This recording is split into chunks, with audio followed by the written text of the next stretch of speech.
Welcome back, my friends, to AA Recovery Interviews. I'm your host, Howard L., and I'm an alcoholic. Sober since January 1st, 1988, one day at a time. I'm grateful you've joined us. AA Recovery Interviews is the podcast where Alcoholics Anonymous members from around the world share their extraordinary stories of experience, strength, and hope. My guest on today's show, Quinten S., started drinking in his mid-adolescence amidst a chaotic home life. Alcoholism was not prevalent in his immediate family, but the vestiges from earlier generations were there nonetheless. Quinten's alcohol use escalated quickly during his late teens, along with regular use of marijuana. In high school and later college, his use quickly turned into serious abuse of both substances. And though he stopped smoking weed to abide by the rules in his living arrangement, his drinking picked up to take its place. Finding himself a daily drinker, Quinten hid his growing functional alcoholism by drinking in isolation. By his early 20s, he had become a full-fledged blackout alcoholic, with mounting consequences spilling over into his work life. Quinten had attended a single AA meeting a few years before his sobriety date, but refused a desired chip because he frankly wasn't done drinking. So things got worse until a week before his 25th birthday, when Quinten dragged himself back into AA while still detoxing from his final spree. This time he took the desire chip and has now been sober nearly 3 years. That desire to stay sober has been fulfilled as Quinten got to work in the program. Along the way, he has fulfilled service and sponsorship commitments and has remained close to his sober fellowship. If you're early in AA recovery, I believe you'll find Quinten's story to be quite encouraging. That he escaped the throes of the disease in his late 20s is strong evidence that sobriety is possible by following AA's simple suggestions. For listeners with longer-term sobriety, Quinten's description of his program of action is a fine reminder of the persistence necessary to stay on top of the disease. No matter where you are on the journey of recovery, please enjoy the next hour of AA Recovery Interviews with my friend and AA brother, Quinten S. My name's Quinten, and I'm an alcoholic. Hi, Quinten. I'm so glad that you could do this interview today. Thanks for having me, Howard. So we're doing it after a meeting that we both attended today, and I always like doing interviews with people within a few hours or a few days. Sure. And you didn't get a chance to share in today's meeting, so I didn't get a chance to kind of tune in on where you're at, which is good. That way I can do this and not have to think about what was it you said earlier. The topic today was on humility. And I'm curious, as you were thinking about what you might say if you got called on, what would you have said about the topic of humility? It's interesting you asked that. I think early on, I would always say, okay, if I get called on, what am I going to say? You know? Right. And the longer period of sobriety you have and the more meetings you attend, I think you kind of think of that less. You have an idea as to what you're going to say, but it's a lot less, I guess, rehearsed in your mind.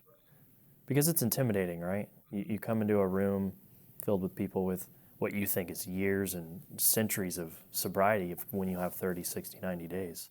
You don't want to sound bad. So if they were to call me today, I was going to talk about how I had to get honest in the beginning, right? I felt like I had, especially towards the end of my drinking career, a lot of secrets, you know, hiding the alcohol consumption, hiding what I thought was, you know, I was trying to put on a good face for everybody. But on the inside, I was miserable and trying to hide how much I was consuming and how miserable I was. And I think humility, when you come in, it's important. Now, you get humbled in the fourth and fifth step. You have to tell it all. And if you don't, you're in trouble.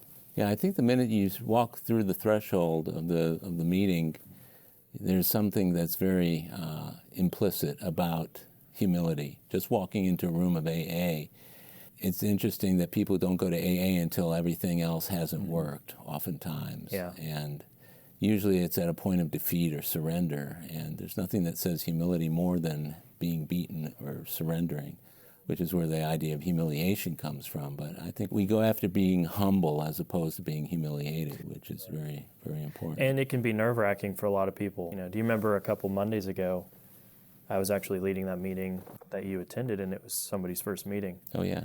And he said, I was so nervous all day to go to this meeting tonight. Yeah, I saw him sitting outside. I was wondering what, because there was a guy at this meeting today, last week, who was sitting outside, who was brand new, and he shared about being really nervous too. So isn't that interesting? It's common.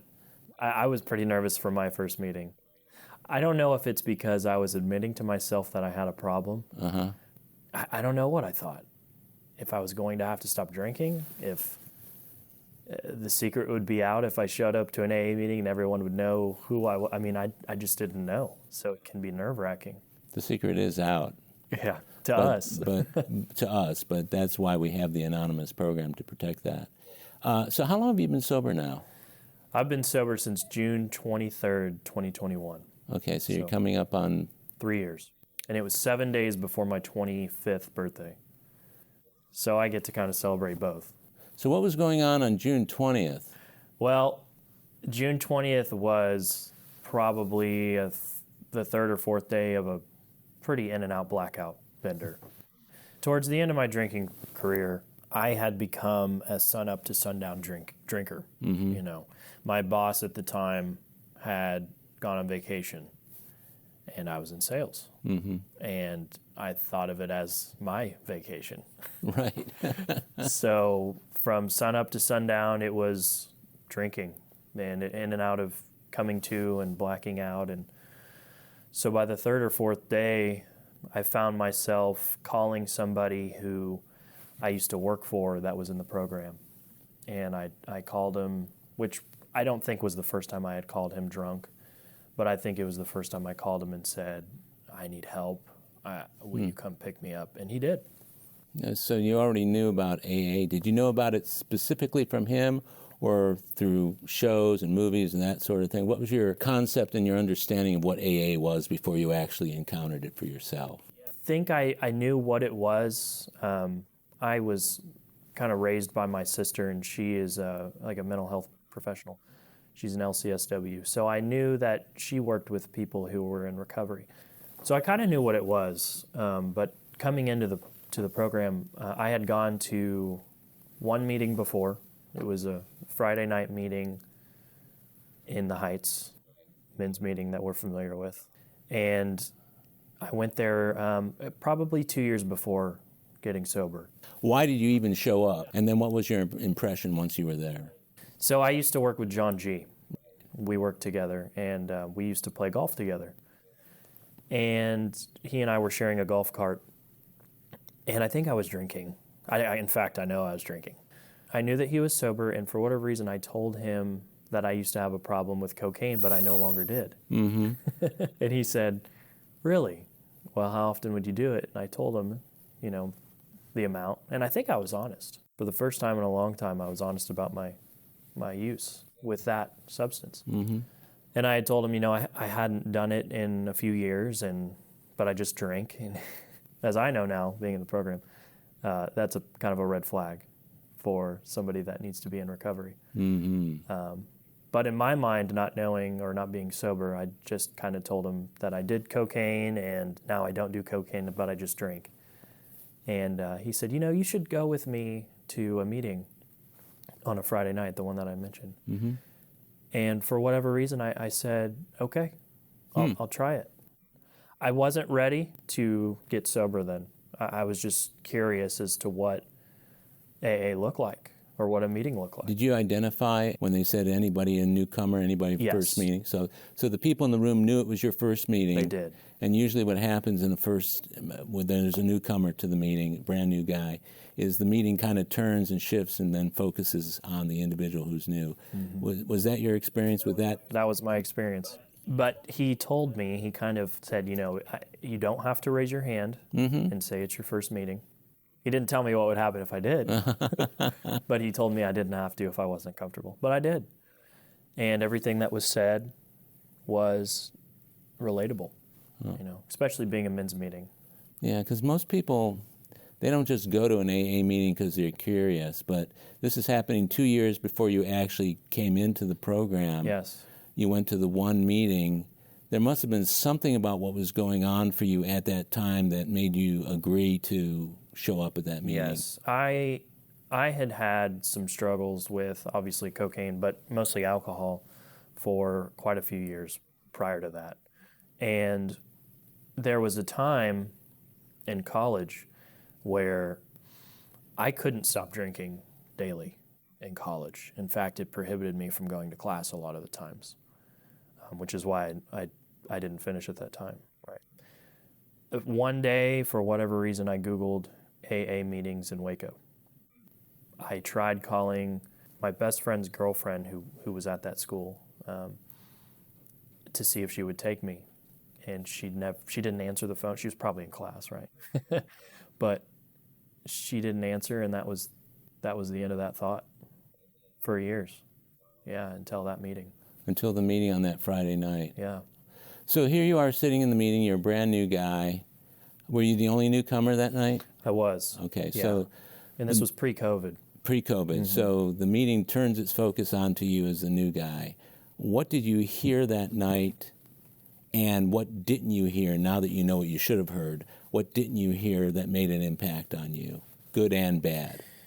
You know, it's hard to say. I don't remember specifics. I just remember relating to a lot of the shares. And I remember a few specific people who are still in that meeting to this day. But I remember leaving that meeting and thinking, I think I might be an alcoholic. And I was dating someone at the time, and I called her after the meeting and I said, you know, I think I might be an alcoholic.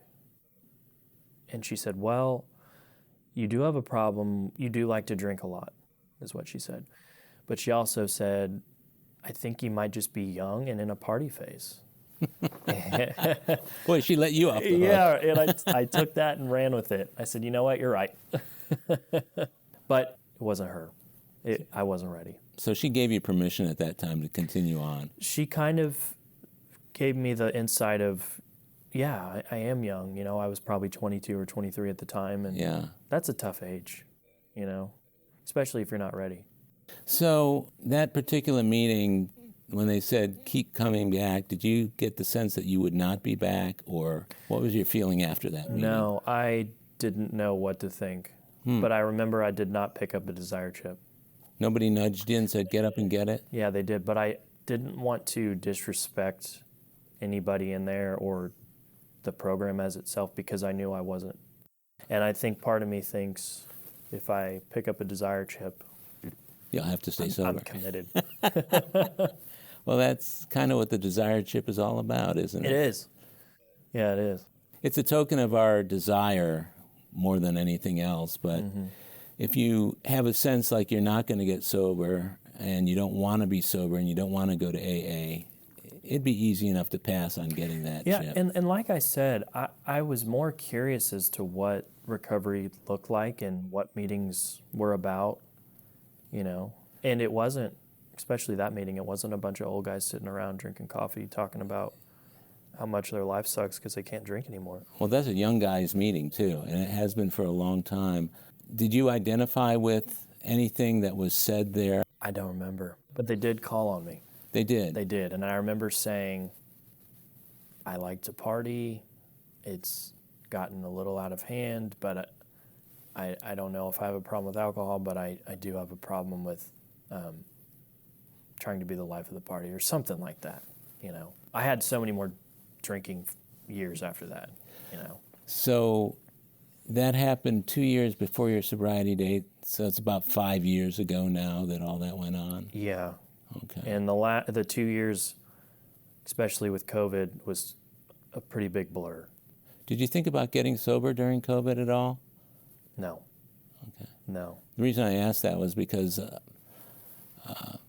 Zoom made it real easy for people to dip their toe in the waters of AA, and I've known more than a few people who got and stayed and they're still sober through Zoom. And Zoom was, in my estimation, never meant to be a replacement for live AA meetings, but I'm also very grateful that it was available to me and people who needed it during COVID. Yeah. Yeah, great tool. I do remember coming in this go-around, June 21st, and the rooms had been open for a couple of weeks. Yeah. Back open. Yeah, things were kind of dicey at that time. Right. So let's rewind a little bit. What was your family of origin like growing up? That's a long story. So I was born in Topeka, Kansas. to actually I was a product of an affair. I'm the youngest of 5 on my mom's side. Yeah, which is why I'm named Quinten. Quin meaning 5, or so I'm the 5th child from my mom. Yeah. So the 2 oldest are from one dad. The 3rd is from another dad. The 4th is from another dad, and the 5th is from another dad. My mom got married at 16 to my oldest sister and my oldest brother, their dad. And there's a 22-year gap between the oldest and myself. Yeah, the sister that I was mentioning earlier, she's the oldest, and there's 22 years difference. Did you know her at all growing up? My sister? Yeah. Oh, yeah, absolutely. Yeah. Yeah. So she was old enough to be your mother. She was. In a lot of ways? In a lot of ways, she kind of was, later in life. And this was before I was born, obviously, but that marriage ended in a divorce, and then my mom remarried another gentleman. Mm-hmm. And they had my brother and my sister, or so the dad thought. But she was also a product of an affair, but she didn't learn that her dad wasn't her dad until she was 12, which is when I was born. And let's just say when my mom got pregnant with me, there was no possible way that I was his as well. So is there 12 years between you and your next oldest sibling? Interesting. Yeah. So by the time I was born, the secrets of affairs kind of blew up, and everybody knew about it. And they divorced, obviously. But my mom remarried who I call my father when I was probably 9 months old and was adopted by him.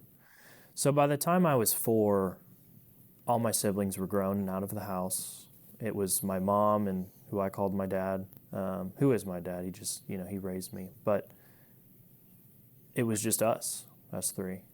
And I was very lucky to have my dad in my life because he was a good man. He raised me just like his own. He adopted me legally and treated me as if I was his own blood. And so there was no void of a father in my household, father figure to look up to. Wow, what a chaotic environment over the period of, 22 years, like you said, until you were born. And your oldest is 22 years older than you. Yeah. Yeah, their upbringing was a lot different than mine. Was it? Well, it was, yeah, because by the time I, could kind of have memories, they were all out of the house and their childhoods were over and done with, and the one I had was not the one that they knew. Theirs was kind of filled with secrets and, mom slipping away, having affairs, and I heard those stories, but that wasn't the case for my upbringing, if that makes sense. Yeah, it does. And my siblings they're all spread out across the United States. So it was more like having aunt and uncles more than siblings. And how about alcohol and drugs within the family tree, or extended when we're talking about grandparents or aunts and uncles? What was the prevalence of alcohol and or drugs? There was no alcohol in my family, immediate family. Mm-hmm. I never saw my mom drink, but maybe one glass of wine growing up. My dad, devout Christian, never drank. Grandparents never drank. Mom's side of the family does have a lot of other isms. There's gambling going on, and there's affairs and probably some sex addiction, but alcohol was not around. Now, my biological father, who I haven't talked about yet, I have 4 siblings on that side who I didn't meet until I was 16. There's alcoholism on that side. And I didn't know that until I was older. You said 16? Yeah, about 16 when I met them, yeah. Had you already been drinking by that point? Yes. What age did you start? Drinking, I started probably about 15 or 16. Yeah, that's about right. Most people start between 14 and 15, something like that. Now, I did smoke weed before I drank. Mm-hmm. I was a freshman in high school and smoked weed with some friends.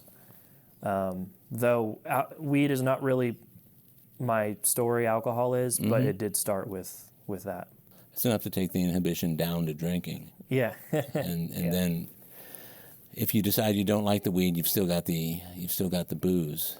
I think I was so confused, with my family of origin and my mom having mental health issues growing up, that a lot of the feelings of like negativity for myself kind of got passed down to me. It was around in the house, right?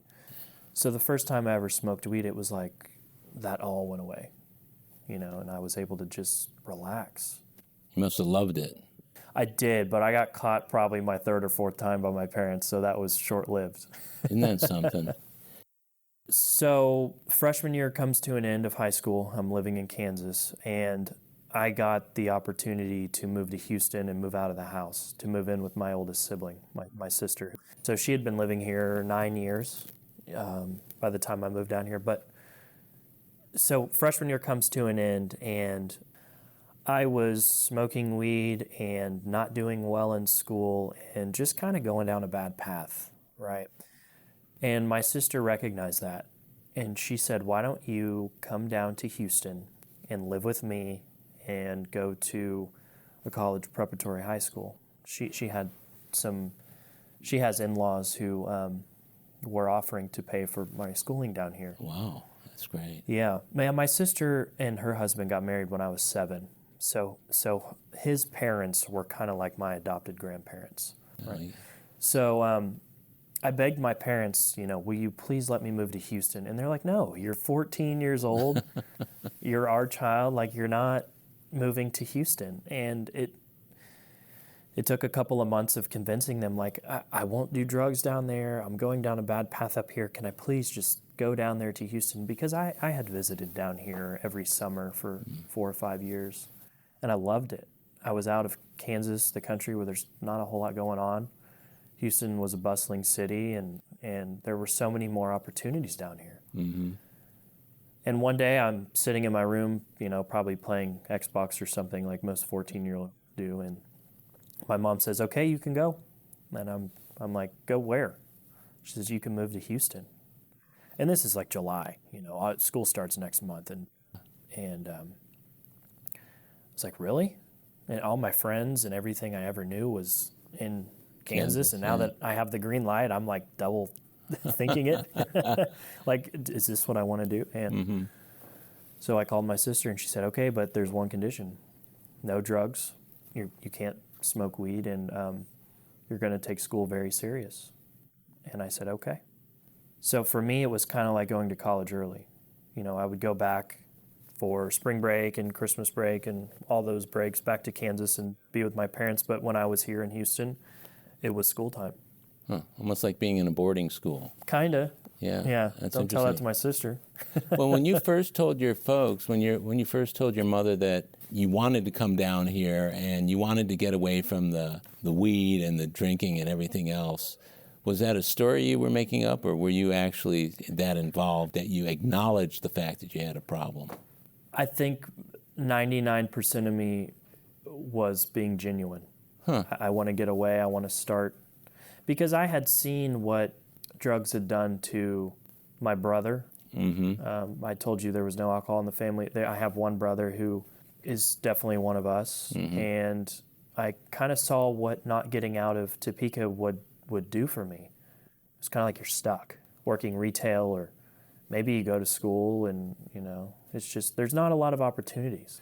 So I took the opportunity and moved down here in July of 2011 and went to a very nice college preparatory high school that I had no business just being able to get in and go. But I had an opportunity of a lifetime, and I took it. Where I was before, I probably had 400 students in my grade, and where I moved to, there were 79 kids. So everybody knew everybody.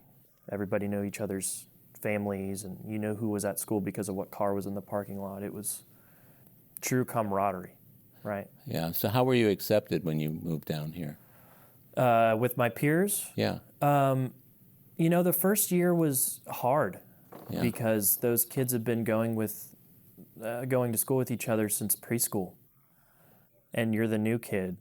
And it took about a year for me to kind of get in, which coincided coincidentally with the use of alcohol. I started drinking junior year of high school, and I had friends from it. It's like what page 151 talks about. It was true companionship. It was camaraderie. It was conviviality. It was fun. It was high school, and I thought it made me funnier. It made talking to girls easier. It just did everything for me that I was looking for, that I was scared of. It took those fears away junior year of high school. So to answer your question, it was hard the first year, but slowly you kind of nudge in, and then you're in with the peers. Yeah. So you hung with the crowd. Was it a particular subset of the limited number of students that were drinking, or was it bigger than that? Yeah, there were so few students that on the weekends, that's just kind of what we did. So everybody was doing it? Yeah, for the most part. I mean, there were a few students that didn't, they took school a little more serious, or just rather didn't partake in alcohol. But for the most part, it wasn't like there was a bad crowd and a good crowd. It was just kind of what we all did. Yeah. Alcohol and drugs were always, I think, in my generation or generations since your generation, they're always the ticket in to groups that you would otherwise feel excluded from. To be able to drink as much or drink more or be crazier or that sort of thing. Yeah, and I don't know if it was in my head that I had to drink to fit in, or if it just made it easier. I think it was probably a combination of both. Combination of me leaving all I knew in Kansas and going to a new city, and you're uncomfortable, right? Yeah. It's something new, and alcohol made it comfortable. Given the fact that your folks were still up in Kansas and you're down here, you had certain rules that living with your sister and her husband, you had to abide by their rules and everything else. How closely did you keep to that? Closely until halfway through junior year. I got drunk at a party and inevitably smoked weed again. And that led me to smoking on the weekends, which led me to kind of smoking every other day during the week, and I eventually got caught. And it crushed her. She was like, this is the one thing we ask you not to do, and you're doing it. After all we've done, essentially. And that hurt me. Knowing that I hurt her, that hurt me on the inside. Did you think you weren't going to have any consequences if you got caught, or was it that you were willing to take that chance? I think I was willing to take the chance, and I did not think I would get caught. I thought that I was a smart user. Yeah. But what happened was my grades started to slip. And they're like, what's going on? And of course, no, nothing. I don't know. Hard class. Yeah, and she's a professional, so she's seen it all. Oh my gosh, yeah. Yeah. So what were the consequences of that for you? I might have gotten my car taken away for a couple of weeks, more curfews. It was more of just the toll that it took on me emotionally because of how much I upset her, and realizing this chance that I was blowing, and literally just burning away. When it's your sister, it puts her in a tough situation to be the disciplinary, right? Because that's not exactly her role. But I kind of forced a situation to make it her role. So she did the best that she could, or what she thought she could. So the drug test became more frequent, which helped, right? Because senior year was great. I finished my studies strong, and it was kind of a learning lesson. So you're going to this university in Waco. What was your experience once you went off to school? I think for the first time in my life, with no parental guidance and no immediate consequences, right? I could wake up hungover and no one would know. My disease started to grow, and I was no longer a weekend drinker. I was an everyday drinker, alone in my dorm, and that confused me. I'm finally at a place in my life where this is all I've wanted. I've wanted to attend this university forever. I'm here. I want to get a degree from here, and yet I can't seem by sophomore year to leave my college dorm because of the alcohol. I didn't know what was going on. I didn't know who to ask for help, or that I could even ask for help. I was scared that if I asked for help, it would mean you're coming home and that's it. So you're facing it from both ends then. Your sister's in-laws who are taking care of the costs of putting you at that university, that there could be consequences and repercussions from that, and at the same time you're noticing some problems within yourself. Right, and so it was kind of like I had to live this double life. When I was in front of them and their peers and their socials, I had to put on this face of like, I'm this good kid, I don't drink, I don't party. But when I'm with just my peers, I'm living the party life, right? And so I think that really took a toll on me. When did things flip from the former being the most important to the latter? Somewhere between my first and second year of college. And in what ways did that occur? I needed more alcohol consumption than ever. I was no longer able to just drink on the weekends. That had come and gone. Mm-hmm. It's like we say, once you turn into a pickle, there's no returning to a cucumber. Did you have friends, though, that were following that same trajectory with you?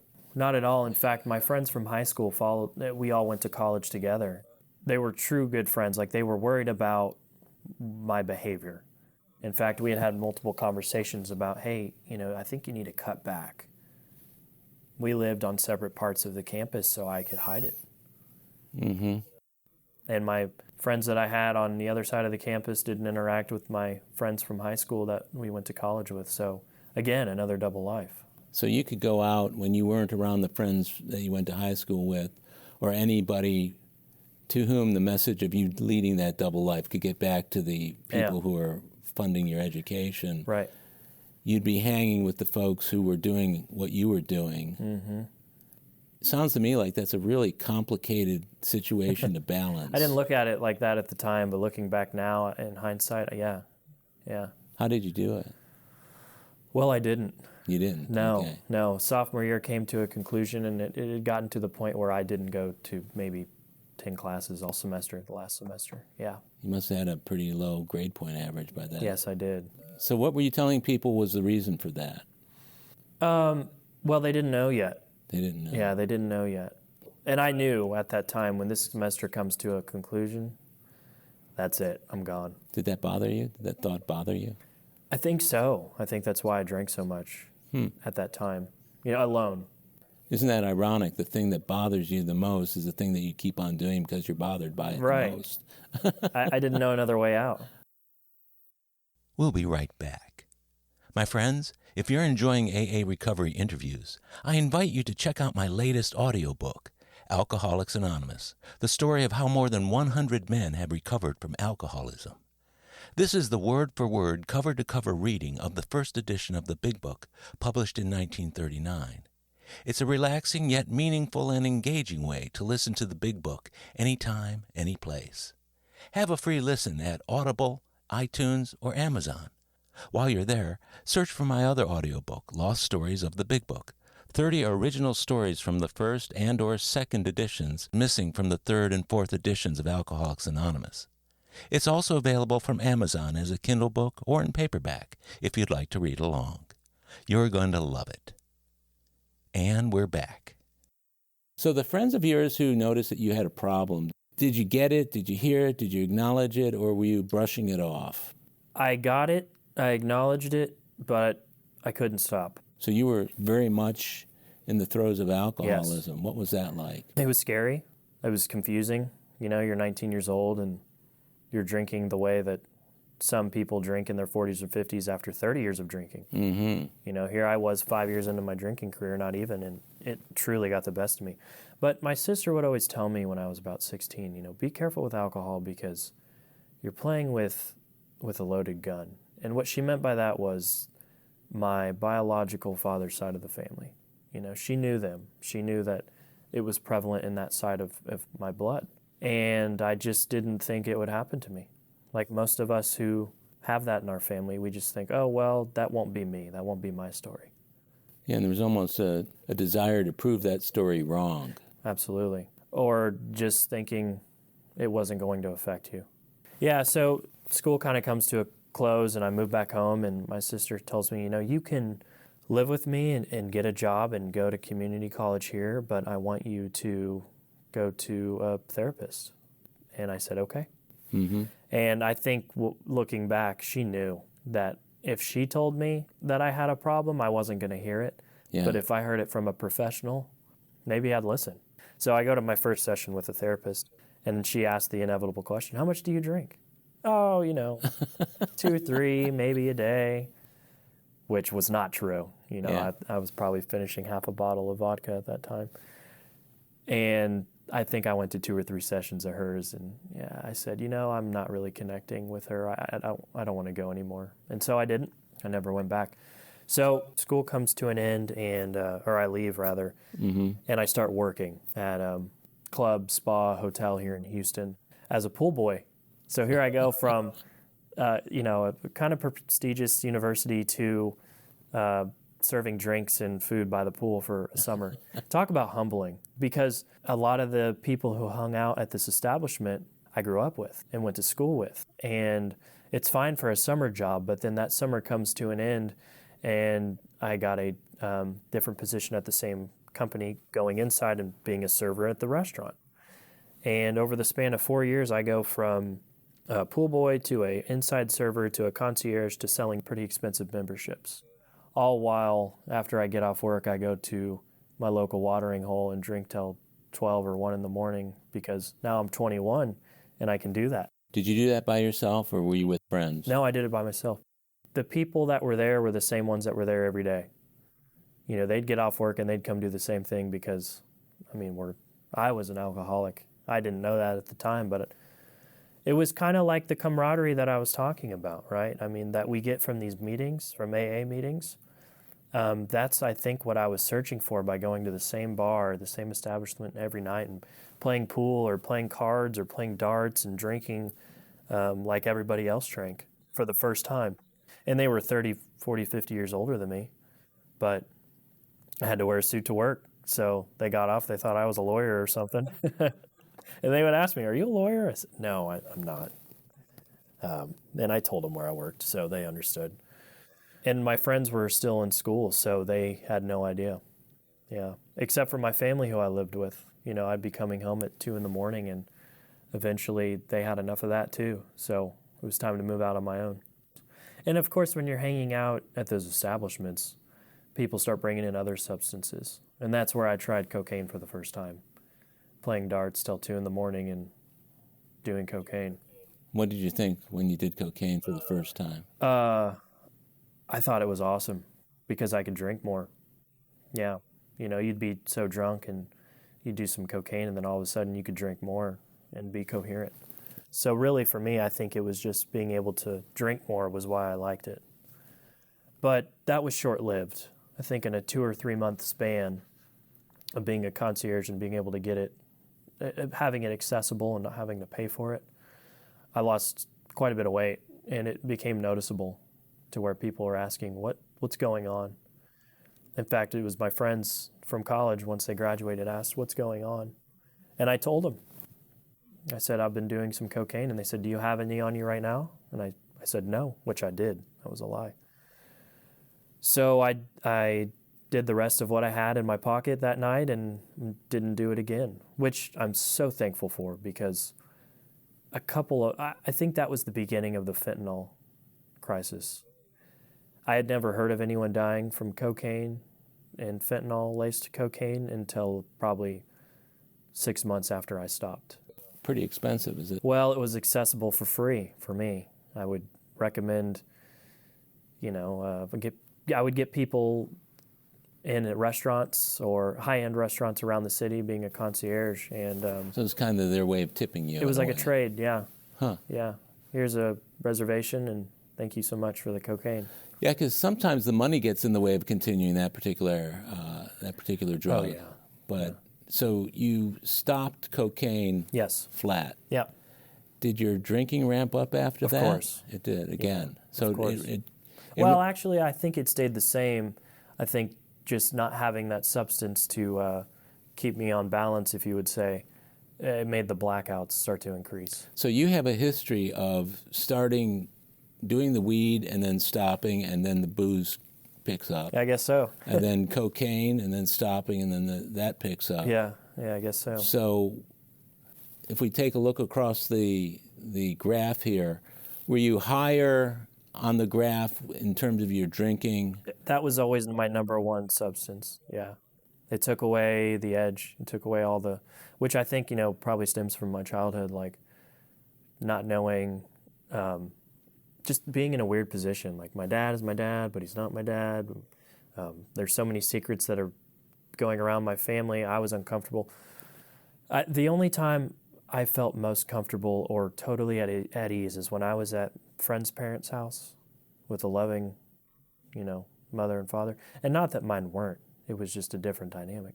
Or if later in life when I was drinking and able to take the edge off with some kind of substance. Now, were your folks still back in Kansas? Yes, they still are. Okay, they're still there. Mm-hmm. So here you are. You got tossed out by your sister and her husband. Yeah. And did you just get your own place? How did you? Yeah, so my friends had graduated college, and they needed a place to stay, so timing kind of worked out to where we rented a house together. Oh, cool. Yeah. Cool. Yeah, over in the Heights area. So you were able to do what you wanted at that point? Correct. No consequences. No consequences. With the exception of work, I just had to show up at 9 a.m., right? Didn't have to go to school anymore. I didn't have to, get certain grades. I didn't have to do all these things that were kind of part of 15 through age 19. So how far were you away from you stopping drinking and going to AA? About 3 years, which was a fast 3 years. 2019, I'm still working at the same place, going to work, getting off work, going to the bar. I start dating this girl, and that we work together as well. And that's when I went to my first AA meeting, right around that time. Yeah. Yeah. But just the one meeting? Just the one meeting. That's right. And then COVID happened. Yeah. 2020. And now I didn't have to go to work, right? So now the drinking started when I would wake up at 11 or 12 every day. Wow. All day. And Howard, for a couple of reasons, I'm thankful for COVID. I think had it not been for COVID and no consequences, I really do think my drinking career would have been extended by maybe 10 years or 5 years. COVID sped up the process of me getting sober because now I was an everyday blackout drinker with no consequences, nowhere to go. Everybody's locked in your house, and that's not sustainable. No real accountability either, is there? None. Huh. Yeah, none. I just had to make sure my girlfriend was happy, so I would hide the drinking from her. Did she know about it and she just wasn't saying anything, or did you really succeed in hiding? I don't think she knew the extent until we moved in together. Towards January of 21. Did she try and get you to stop? She would try to get me to cut back. Cut back. Okay. Yeah, cut back. Yeah. So we come out of lockdown or, COVID right around June or July maybe of 2020. So July we opened back up, and so now I have to go back to work full time when I'm used to drinking in the morning, and so that was hard, but I adjusted to it. Now what would happen is when I would get home from work at 5, it was a race to drink as much as I could until I blacked out. So you had a physical need to... Now the physical need was there. Wow. Yeah. You've said blackout a few times now. Were you a every time blackout drinker, or did you just drink to that extent every time? I think I drank to that extent every time, and sometimes it would happen and sometimes it wouldn't. So then I switched jobs. I go to work for a real estate company, and same thing. I had to be there at 9 and get off at 5, and same. So, but what was interesting about that is I really do think God put this job in my life because my boss was 12 years in the program. That's cool. And he never, I guess, suggested I go to a meeting with him. He just kind of lived by example, or showed me that there was a way to be clean and sober. How early in that relationship did you know he was in the program? He was pretty open about it. It was a small company, maybe 10 people. We knew, he just didn't drink, and he was sober 12 years. Yeah. In AA, did you? Yes, he was in AA. So you connected his sobriety with being in AA. Correct. And he's the person I called that night of June 20th. So I worked there about 9 months, and I got an internship in radio at a well-known sports radio station here in Houston. And I was kind of pursuing that career while trying to hold a full-time job and full-time drinking career, right? So COVID, I was supposed to start with that company during the shutdown, but that got pushed back a year. So in the meantime, I worked at this real estate company where I was introduced to someone that was sober and that I knew, that I interacted with every day. Mm-hmm.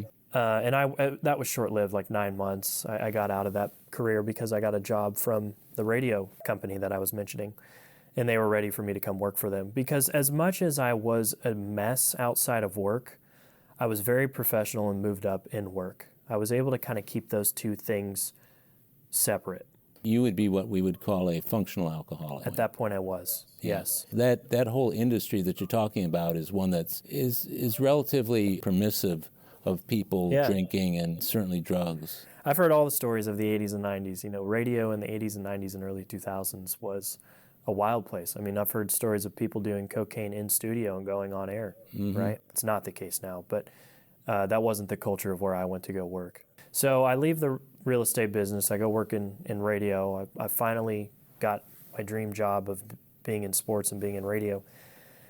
And for the first time in my working career, I no longer had to sit at a desk or be at a place from 9 to 5 because I was in sales, selling advertising for the radio. So I would just leave, like at 11 or 12, I'd go get lunch at a bar and drink and maybe sometimes meet with clients, maybe sometimes not. I'd start drinking it. It was like COVID happened all over again for me. And I was treating it that way. Drinking in the morning, drinking in the afternoon. That lasted about a month until my boss went out of town, which leads us back to the beginning of this interview. So I'm living with this girl. I'm trying to hide my drinking. It's no longer working. I'm blacking out every night. I wake up in the morning. I drink a bottle of wine in the shower, a couple of beers on my way to work.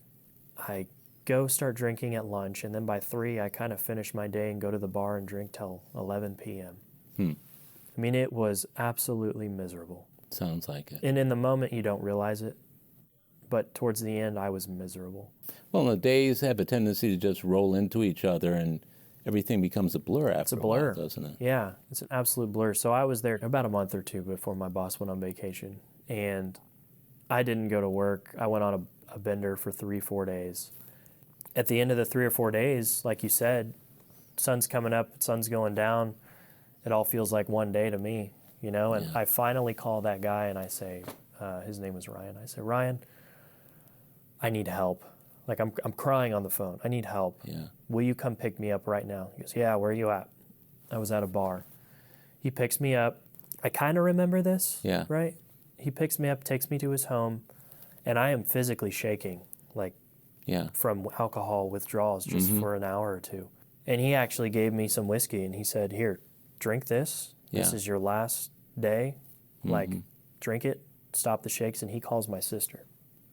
He tells my sister, we need to get him to rehab. And she goes, well, he doesn't have insurance. Because remember, I'm 2 months on the job. You usually don't get that until 90 days in. At least. Yeah. She goes, he's not paying $20,000, $30,000. He's going to regret that. He does need help, but what we're going to do is take him to Ben Taub. That's where a lot of our stories begin in AA in Houston. At the charity hospital. At the charity hospital, the county hospital. She takes me to Ben Taub and she says he needs to get a medical detox because if he doesn't, he can have a seizure and die. And thank God for that. So she takes me there, and that's kind of where I come to. I'm at Ben Taub in the waiting room with stab victims and homeless people trying to check in for a bed, and my family's there, and my girlfriend of the time was there, and we're crying, she's crying, we're all crying, and that was like the point where I said, I'm done. That was the moment I realized the gig is up, I can't keep juggling all this, and that was the day it all started. Was that a sudden realization, or was that something that kind of gradually built as that day unfolded for you? Yeah, I think it was a gradual build that I was only willing to admit when intoxicated. I called Ryan, and I was drunk enough to admit defeat, which I wouldn't have done sober. So here you are in the hospital detoxing, getting to the point that you're finally where you can admit that you needed to stop. Yeah, and by the way, this is like 4 a.m. Wow. Yeah, they take me at 11. I think I get admitted at 4 a.m. They give me IVs, and they say, this isn't a detox center. This is a county hospital. You need to get help. You need to get treatment. And they send me on my way. So I get picked up at 6 a.m. and I go home and I sleep for half the day because I was exhausted, 4-day bender of just going in, going out. And you're still detoxing at this point, right? Of course. Yeah, of course. So I went to a meeting that night in the Heights, a well-known blue building in the Heights, because I didn't know anything, right? I just Google AA meeting near me. I see, the place where I live, and I think, okay, that's it. So I call Ryan and I said, will you go with me? And he says, yeah, I'll go with you. And it was a speaker meeting. Yeah. So I listened to this lady's story, and I didn't realize this at the time, but it is the most wild drunkalog I have ever heard in a meeting to this day. And Ryan's sitting next to me, and he's so scared that I'm not going to relate to this meeting. Like, he just thinks it's a disaster. But I'm sitting there because I'm so willing and so ready that I just think, if I keep drinking, this is how my life is going to end up, with this drunkalog. And there was probably 4 people in the room total. And I pick up a desire chip, and that's in this little tiny meeting. This little tiny meeting, this speaker meeting. I was so ready to just begin this journey of recovery and begin this journey of honesty with everybody. Yeah. So what was your next meeting after that? The next meeting after that was that same one I went to, the first one. The first one I ever went to, in that Friday night meeting in the Heights, that men's group. So did you start going daily at that point? Yes. I met with a gentleman after that meeting. He kind of pulled me aside. He was around my age. And he took me under his wing. And he just said, hey, I know where you're at. I'm going to show you a men's meeting to go to every single day of the week. I'll pick you up. And he had almost a year at that point. And he's no longer around. What happened to him? I don't know. About 6 months into this sobriety, so I was 6 months sober, he just disappeared. Yeah, he got his law degree, or his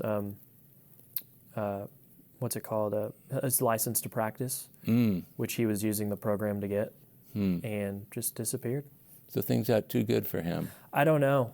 Yeah, maybe he'll be back someday, maybe not. But he took me around to the men's circuit, right?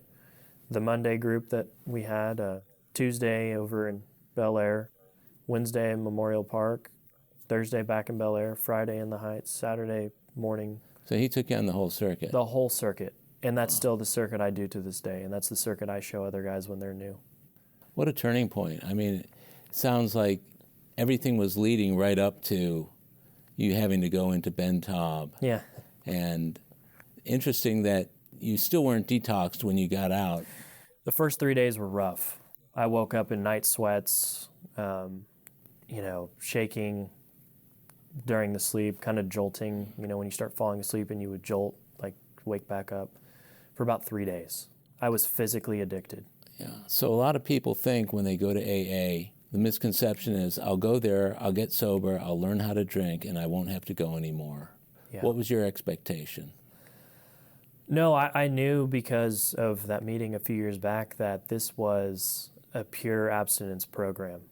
I wasn't going to learn how to drink like a gentleman. I wasn't going to be able to lie anymore. This was kind of the start of a new life, right? And my sister was right. I mean, did I need a rehab at that time? I think I was so ready that whether I went to rehab or whether I did what I chose to do and just do AA, I think I was going to get sober no matter what. So you turned to AA. I turned to AA. You had this man, the one who went out, he was your sponsor for a while? No, he was not my sponsor. He wasn't? Actually, okay. My sponsor was the gentleman who took me to my first ever meeting. So when I was ready to come into the program, I called him and I said, I'd love for you to be my sponsor. He said, of course. This was the guy that I golfed with that kind of gave me my first ever meeting. It was my first meeting, right? I got that first time meeting experience. So he was my sponsor. The guy who I was mentioning, for whatever reason, felt like he wanted to help. And take me around and show me the men's circuit, and we talked every day. I had two guys I talked to every day for the first 6 months. One was him, and one was another gentleman who came in like a week behind me, and both of them are not sober right now. And that was tough, right? Because 6 months in, you're doing AA, you're going to a meeting every day, you're working through the steps, you start building your group within the group of Alcoholics Anonymous who you reach out and talk to on the phone every day. And at 6 months, they were both gone. Yeah, they veer off. They veer off, which happens, right? Yeah, it happens. But it was the first time that I had experienced that. Yeah, that's a tough thing to experience for the first time, because you realize just how close to the edge you are when you're around them and they seem to be okay and you're doing okay, and then suddenly they're not there. The first thought that comes to mind is, how far away from that edge am I? Right. So you got yourself a sponsor. How long did it take you to work through all 12 steps? Exactly 90 days. 90 days. And on the 90th day, I did the Holy Name Men's Retreat. And that changed my life. So I had just finished my 12th step, and on the sign-up sheet it says, you must have 90 days to attend this retreat. That was my 90th day. Oh, how cool. The first day. And so I emailed them and said, is it okay? And, of course. Yeah, of course it's okay. And I had a spiritual awakening at that retreat. Yeah, because I had just finished step number 12, and on the 90th day, we had the retreat, and then you work all 12 steps again, right? Yeah. So that was a big turning point in my sobriety. Was there a particular point within the retreat that you had that sense of a spiritual awakening, or was it just the weekend in and of itself? It was the weekend as a whole. It was meeting men that shared the same experience that I had with alcohol, and now they were sober, some of them with 50 plus years. Oh, yeah. Some with a couple months like myself, few months like myself. It was kind of like summer camp, right? In a way, just for a weekend. It was nothing that I can explain into words, but it was an incredible experience. And if anybody has a chance to do any kind of retreat in their prospective towns they live in, I would highly recommend it. What I always say about retreats is that they come very close to the fantasy I've always had of being able to live within AA. That feeling you get sitting in a meeting, you think, God, I wish I had this feeling all day long. 100%. 100%, right. And so, but it's 1 hour a day and then you're going out to life. My fantasy always was, I'd like to be in AA 23 hours a day and go out to life for an hour. I'll be back in an hour, guys. I'm going out to life. But and that's how it is. Essentially, at the retreat, from Friday evening till a little afternoon on Sunday, you're staying there. Everybody has their own space and their own room. You're eating all your meals together. You're going to meetings throughout the weekend. You're working the steps. Mm-hmm. There's all that fellowship going on. I always tell people when I'm out there plugging the retreats, because it's so important, I always say it'll turbocharge your program. Yeah. And there are retreat centers all over the country. The Passionists who run the one in Houston, they can accommodate 80 men every time. Yeah. What you just said about going and feeling that way is the way I still feel. So it's a beautiful thing. It's a magical place, especially because a lot of the individuals that join, I had seen them around in meetings here in Houston, but I really got a chance to connect with them on a deeper level. You do. When you go into that many meetings and you're spending time eating your meals together and having snacks together and just being in the same space, I think it makes such a huge difference. What I wanted to talk about was what you've been doing over the 3.5 years what are some of the milestones within that 3.5 years that you can look at? And you've already mentioned one of them being that kind of spiritual awakening you've had in your first 90 days. What are some other experiences like that? Yeah, so that some of the intangible ones are just the relationships I've made in this program, right? With people and with higher power, right? Who I choose to call God. The feeling that I have and live with now today is that feeling I think that I was always searching for in the bars or with the different accolades I was trying to accomplish, or no matter what it was, the feeling that I get living the AA principles in a day-to-day affair is unlike anything I've ever experienced, truly. And some of the physical ones, I've exceeded in my career, right? I've been up for an award in Houston for my position in radio. That's great. I've obviously increased my income, which will be a tool that I can use hopefully in the future for my family. You know, it's all the physical things that they say that you'll get in the ninth step, you know, they came true really quickly.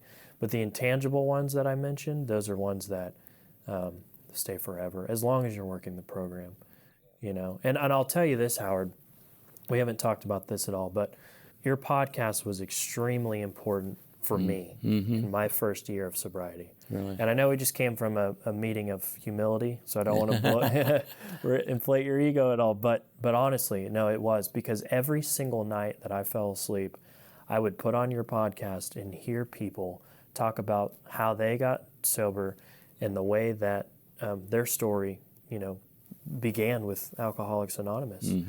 And whether people had 40 years or 2 or 3 years, obviously the more recent sobriety ones I could relate with more, but that was so important to me because I listened to it every single night, and it allowed me to find other podcasts.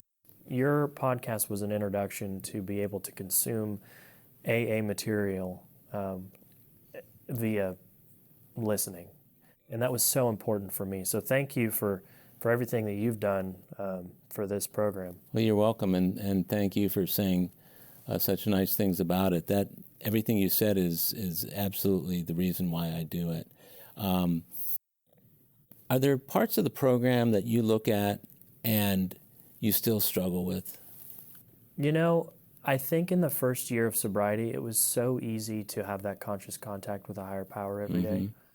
I did whatever you guys told me. I was so desperate. I read page 88 every morning, right? For at least a few months in the first year. I think the part that I struggle with today is trying to maintain that relationship with a higher power, or that conscious contact with a higher power, every single day. It doesn't happen every single day. It might happen 3 or 4 or 5 times through the week. In some weeks it might be 2 or 3, or some weeks it might be 7. But I think for myself, 3 years in almost, that's part of my program that has had gone through ups and downs of sobriety. But that first year, I was all in. And it's not that I'm not all in today.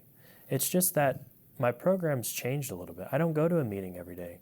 I go to a meeting 4 times a week. I don't know if I necessarily need one every day now. Or it just might not fit in my schedule because I got my life back. You know, I've mended those relationships with everybody in the story that I've mentioned today. My sister, my friends, my sister's in-laws. These are ninth step amends. These are ninth step amends. Wow. Those relationships have been made either through living amends or else otherwise, I should say. So how about the giving back part, sponsorship and or service work? Yeah, sponsorship. I've been able to take 2 guys through the steps in 3 years. Are they still sober? Let me see. One is still sober, although a couple of months ago he decided to not go to meetings anymore. He might come back in. He was finishing up law school and doing his final exams, so he was focusing on that. And the other one moved to Pennsylvania, and I'm not sure. Did you suggest that he get another sponsor up there, or? Yeah. I did. Yeah. And before he moved, he quit going to meetings as well. So I've gotten everybody through step 12, or I'm 2 for 2, I should say. But I don't know where they are now. And there were in aspects to where they are in their AA program. Because I reach out occasionally, but I don't feel it's my duty to stay on top of them. You know, I'm here if they need me. So you're available to be a sponsor right now, of course. That's cool. Well, it sounds like you got a program today that's working for you on a daily basis. I see you participating in the program. You're at meetings. You're available to be a sponsor, and you've been a sponsor, and you take guys through the steps. You've been taken through the steps. Your sponsor has a sponsor, and so all the ducks seem really nicely lined up for you. Yeah. How do you feel about that? It feels great. Yeah. You know, if you would have told me 3 years ago that this is where my life would be, I would only hope that half of it would come true to seem happy, if that makes sense. If half of what I have today would have come true 3 years ago, I would have thought that I was king of the world. And this program's given me so much. I mean, my life was chaos. And that's just not the case anymore. People call me for advice, you know. They know that if anybody is struggling with alcohol or whatever the case may be, they know that they can reach out to me. That you're available. That I'm available. And availability is 9/10 of the game in this business. And I just hope to set an example for peers around me. But you're in a good place today. I can tell it. I can see it in your face and in your eyes. Well, I went to a meeting today. Yeah, you went to a meeting and you're doing this. And this is something that I think is so important. And I'm looking forward to people around the planet being able to hear a guy with your degree of sincerity and interest and desire to not only stay sober yourself, but to pass it on. And I honor you and acknowledge you for that. I'll look forward to seeing you in more meetings. Okay. Thanks, Love you, Howard. brother. Love you too. Take care now. Bye. Well, my friends, that's a wrap for today's episode of AA Recovery Interviews. I want to thank my guest, Quinten S., for sharing his story, and thank you for tuning in. If you've enjoyed the interviews in this podcast series, will you do a little service work by spreading the word about this rich and meaningful listening experience? This show is another helping hand of AA we can extend to all alcoholics everywhere. AA Recovery Interviews is available on Apple Podcasts, Spotify, and all other podcast providers. Or visit our website, aarecoveryinterviews.com, where you can listen to every episode of AA Recovery Interviews. And if you want to contact me directly with any comments or suggestions, simply email howard@aarecoveryinterviews.com. Please also take a minute to leave a rating and review on Apple Podcasts. By the way, this podcast strictly adheres to AA's 12 traditions and all General Service Office guidelines for safeguarding anonymity online. I pay all production costs, and no one receives financial gain from the show. AA Recovery Interviews and my guests do not speak for or represent AA at large. This podcast is simply my way of giving back to AA that which has been so freely given to me. The next episode of AA Recovery Interviews is on the way, so keep coming back. It'll be here soon.